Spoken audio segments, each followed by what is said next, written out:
செய்வோம்.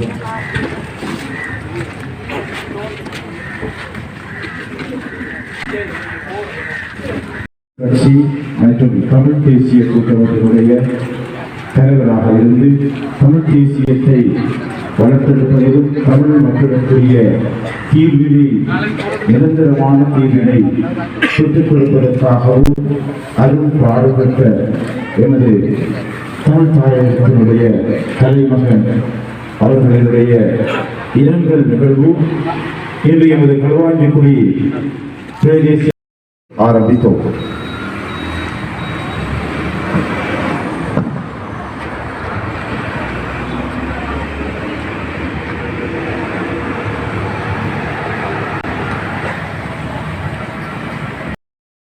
ஆரம்பிக்கப்பட்டு நடைபெற்றுக் கொண்டிருக்கின்ற வேளையிலே இந்த நிகழ்வுக்கு வருகை தந்து முதலாவதாக ஐயா அவர்களுடைய திருவுருவ படத்திற்கு மலர் மாலை அணிவிக்கின்ற நிகழ்வுகள் இங்கே இடம்பெற்றுக் கொண்டிருக்கின்றது. அந்த வகையிலே இதனை பங்கெடுத்த அதன் தலைவர் மற்றும் களுவாஞ்சிக்குடி தமிழ் தேசியத்தினுடைய ஒரு ஒளிவிளக்காக இருந்து அமரத்துவம் அடைந்த நோய்வாய்ப்பட்ட நிலையிலே அமரத்துவம் அடைந்த சிராஜ வருவதையும் சம்பந்தனையும் இலங்கை தமிழ் தேசிய காங்கிரசின் கட்சி மற்றும் தமிழ் தேசிய கூட்டமைப்பினுடைய தலைவராக இருந்து தமிழ் மக்களுக்குரிய நிரந்தர தீர்வு கிடைக்க வேண்டும் என்று பல அரசாங்கங்களோடு இன்று எமக்கான தீர்வுக்காக அரும்பாடுபட்ட பெரும் தலைவர் என்று எம்மை விட்டு பிரிந்திருக்கின்றார். இந்த துயர செய்தி எமது தமிழ் மக்கள் உலகளாவிய ரீதியிலே பறந்திருக்கின்ற தமிழ் மக்களுக்குரிய ஒரு பெரிய விண்ணப்பமாக இருக்கின்றது. சந்தர்ப்பத்திலே களுவாஞ்சிக்குடி வட்டார கிளையின் ஏற்பாட்டிலே அமர்ந்து அதனை தொடர்ந்து இடம்பெற இருப்பது அமரத்துவமடைந்த சிராஜ வருவதையும் சம்பந்தனையா தாயகத்தின் தலைமகன் அவர்களுடைய திருவுருவ படத்திற்கு சுடர் ஏற்றி அஞ்சலி செலுத்துகின்ற நிகழ்வுகள் ஆரம்பிக்கப்பட இருக்கின்றது. அந்த வகையிலே அந்த சுடரினை ஏற்றுவதற்காக இந்த நினைவஞ்சலி நிகழ்ச்சியை கலந்து கொண்டிருக்கின்ற சர்வ மத குருக்கள் ஐயா அவர்களை அனைவரையும் ஒன்றாக வருகிறது. ஒரே நேரத்திலே அந்த சுடரினை ஏற்றிவிட்டு அஞ்சலி செலுத்துமாறு அன்பாக அழைக்கின்றோம். இங்கு வருகின்ற சர்வ மத என்று ஐயாவின் மேல் அதிக மரியாதையும் சகல இந்த மக்களினாலும் இது ஆரம்பிக்கப்பட்டு நடைபெற்றுக் கொண்டிருக்கின்ற இந்த வேளையிலே இந்த நிகழ்வுக்கு வருகை தந்து முதலாவதாக ஐயா அவர்களுடைய திருவுருவ படத்திற்கு மலர் மாலை அணிவிக்கின்ற நிகழ்வுகள் இங்கே இடம்பெற்றுக் கொண்டிருக்கின்றது. அந்த வகையிலே இதனை பங்கெடுத்த அதன் தலைவர் மற்றும் களுவாஞ்சிக்குடி கனகராசா ரஞ்சினி அவர்களையும் வருகிறது அந்த சுடரினை ஏற்றி அகவணக்கத்தினை செலுத்துமாறு அன்பாக அழைக்கின்றோம். அதற்கு அடைந்த இராஜ வருவதையும் சம்பந்தனையா அவர்களுடைய கண்ணீர் அஞ்சலி நிகழ்வு இன்று களுவாஞ்சிக்குடி வஸ்தரிப்பு நிலையத்திலே களுவாஞ்சிக்குடி வட்டார கிளையினுடைய ஏற்பாட்டிலே நடைபெற்றுக் கொண்டிருக்கின்றது. ஐயா அவர்களுடைய மரண செய்தி கேட்டு எமது இலங்கை தமிழரசு கட்சியினுடைய ஒவ்வொரு வட்டாரத்திலும் ஒவ்வொரு பிரதேசத்திலுமே இந்த நிகழ்வுகள் நடைபெற்றுக் கொண்டிருக்கின்றது. அந்த வகையிலே இன்று காலை எரிவில் பிரதேச கிளையின் சார்பில் எங்களுடைய நிகழ்வு நடைபெற்றது. அதேபோன்று இன்று களுவாஞ்சிக்குடி பிரதேச கிளையின் சார்பிலே இங்கே களுவாஞ்சிக்குடி வஸ்தரிப்பு நிலையத்திலே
ஒன்று எமது இனத்திற்கும் நிலத்தீவையும் வேண்டும் என்று என்பதற்காக ஐயா அவர்கள் சிங்கள அரசியல் தலைவர்களை நம்பி விமர்சிக்கப்பட்டார்.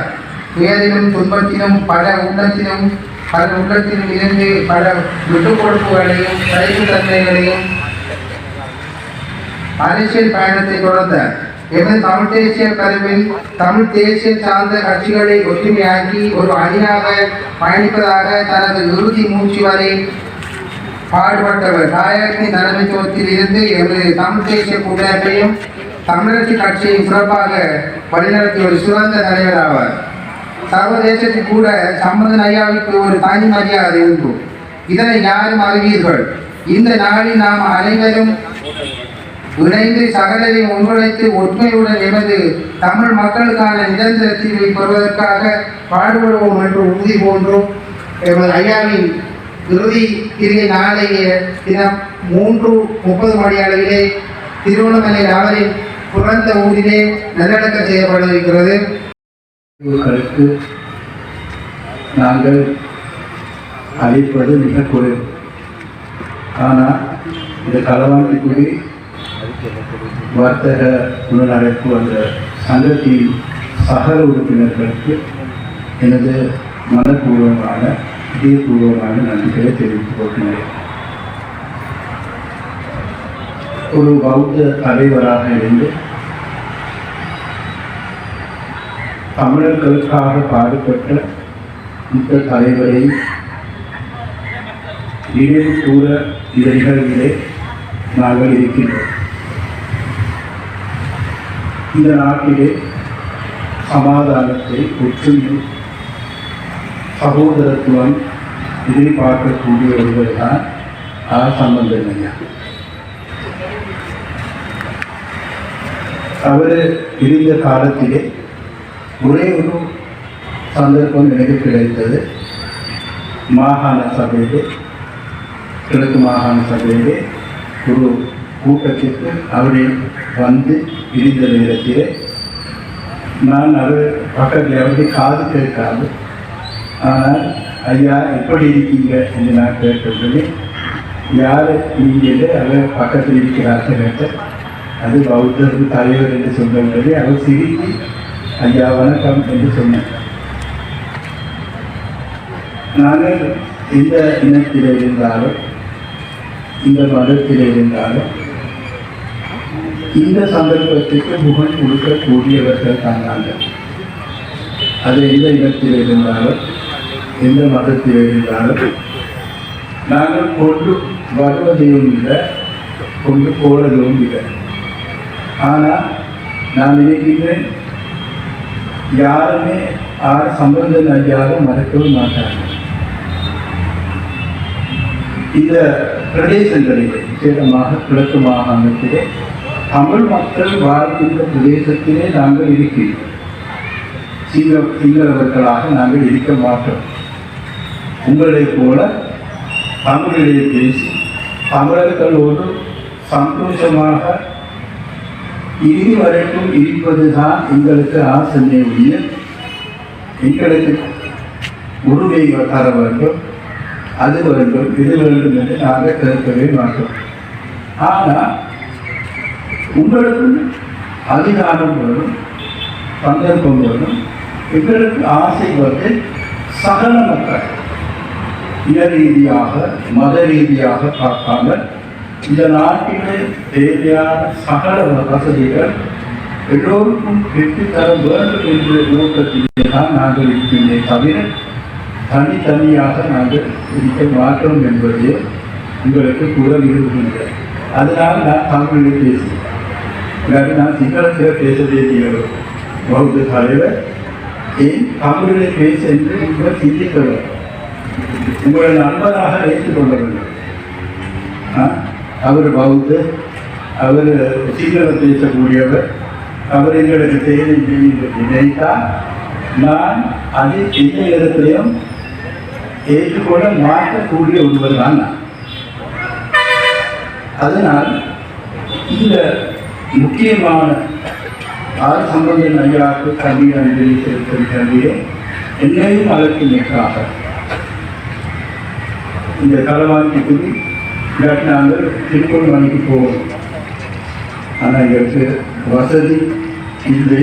ஆனால் இந்த அவருக்கு ஆத்மசாந்தி அடைய வேண்டும் என்று நிகழ்ச்சியை நடத்தினால் நான் நினைக்கின்றேன், நீங்கள் தான் இந்த நாட்டிலே சொத்துக்கள். ஏனென்று சொன்னால் சில ஆட்களுக்கு தெரியாது. அவர் போயிட்டார், அதனால அது செய்ய தேவையில்லை, அங்கே சும்மா இருக்கோம் என்று சிந்திக்காமல் கூட இந்த களவாட்சி குழு விசேஷமாக வினோத் அவர்களுக்கு இந்த விஹாரைக்கு வந்து அவர்கள் இப்படி இந்த நிகழ்ச்சியை நாங்கள் செய்ய வேண்டும் என்று பல ஆலோசனைகளை எனக்கு கேட்டார். நான் சந்தோஷப்பட்டேன். ஆனால் அவர் பெரிய ஒரு பருவதியான வாகனத்தில் வந்து நான் நினைத்து ஜனாதிபதி வாகனம். ஆனால் அவரும் இந்த உங்களோட பிரதேசத்துக்கு ஒரு இளைஞராக இருந்து இப்படியான ஒரு நிகழ்வு நடாத்தி இந்த மறக்க முடியாத, அதே போன்று எங்களுக்கு பாடுபடக்கூடிய சந்தர்ப்பத்தை வழங்கி நாங்கள் சந்தோஷமாக வாழ வேண்டும், அதே போன்று சமாதானமாக ஒற்றுமையாக நாங்கள் வாழ வேண்டும் என்ற அந்த சந்திலியை உருவாக்கியவர்கள். சம்பந்தன் ஐயா பாராளுமன்றத்திலே பேசும்போது நான் கேட்ட பல அவர் பேச்சு நான் கேட்டிருந்தோம். அதனால் நீங்கள் கொஞ்சம் துக்கத்தோடு கவலையோடு இருந்தாலும் இந்த பேசுகின்ற நானும் அந்த இடத்துக்கு போதாங்க. ஆனால் பகவான் கூறியது, இந்த உயிர் இருக்கு கால வரைக்கும் நாங்கள் இந்த கடமை செய்து புனிதமான செயற்பாடுகள். பௌத்த மதத்திலே அத்தாகி அத்தனூனா, உங்களுக்கு வேறு யாரும் இல்லை, நீங்கள் மட்டும்தான் இருக்கிறது என்று சிந்தித்து புண்ணியங்கள் இந்த காரியங்களை சமய வழிபாடுகளை நீங்கள் ஈடுபட்டு சிரித்து முகத்துடன் நீங்கள் போக வேண்டும் என்று எல்லோரும் சிந்திக்க வேண்டும். இந்த அமரர் சம்பந்தன் ஐயா அந்த பாடம் அதுதான். ஒரே ரத்தம் கொடுக்கக்கூடாது என்ற நிலப்பாடு வரவே கூடாது. நாங்கள் அது கல்முனை பிரதேச செயலகமாக இருந்தாலும் அந்த மனநிலை வரக்கூடாது. அது மக்களுக்கு கொடுக்க வேண்டும் என்ற எண்ணம் இருக்க வேண்டும். இந்த நாட்டிலே ஒரு சில கைவர்களுடைய அந்த அசிங்கத்தில் பதிந்ததுதான் கொடுக்கக்கூடாது என்ற ஒரு மனநிலை. அதுக்காகத்தான் அவர் இவ்வளவு காலம் அவர் தனக்கென்ற ஒரு பதவி எடுக்காம பேசிக்கின்றார். அவருடைய ஆன்மா சாந்தியாக நான் பிரார்த்தனை செய்கிறேன். நான் ஒரு முஸ்லீம், நீங்கள் ஒரு பௌத்தம், நீங்கள் ஒரு தமிழினம், கிறிஸ்தவமாக இருக்கலாம்.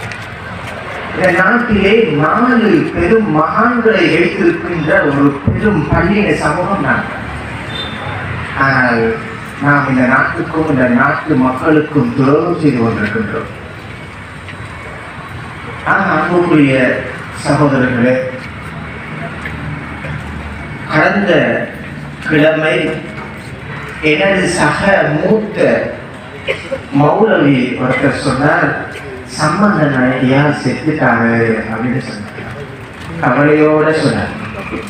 இன்று வரைக்கும் முஸ்லிம் அரசியல்வாதிகள் சம்பந்தன் அண்ணா அவர்களை பற்றி பேசுகின்ற பொழுது சம்பந்தன் அண்ணா என்று பேசுவார்கள். சம்பந்தன் அண்ணா முஸ்லிம் விவகாரங்களை பற்றி பேசுகின்ற பொழுதெல்லாம் அமைதியாக கேட்டுக்கொண்டு சம்பவம் முஸ்லிம் சம்பவம். அந்த அளவு மரியாதை நிறைந்த ஒரு தலைமை தான் முழுமையான தலைமை. நான் முந்த நாள் கூட பார்த்தேன், பாராளுமன்றம் கூட அமைதியாக பார்த்து கொண்டிருந்துச்சு அஞ்சலிக்காக. நபிகள் நாயகம் சொன்னார்கள், உலகத்துல நீ வாழ்ந்த காலத்துல இன்னொருத்தருக்காக இன்னொருத்தனுடைய உரிமைக்காக யார் பாடுபட்டு தியாகம் செய்து இந்த உலகத்தை விட்டு பெரியாங்களோ அந்த கடவுள்ல ஒரே கிரேட் பன் அவர். எஸ்எல்இஎஸ் சொல்லல, கடவுள்ல எஸ்எல்எஸ் பன் யாருன்னு சொன்னா இன்னொரு மனுஷன் உரிமைக்காக போராடி அப்படி மடிச்சு போறார். அப்படிப்பட்ட ஒரு பெரும் மகான் தான் சம்பந்தன். நான் இந்த இடத்துல அவர்களை போல நான் நினைக்கிறேன் 1933ஆம் ஆண்டு பிறந்திருக்கிறாங்க.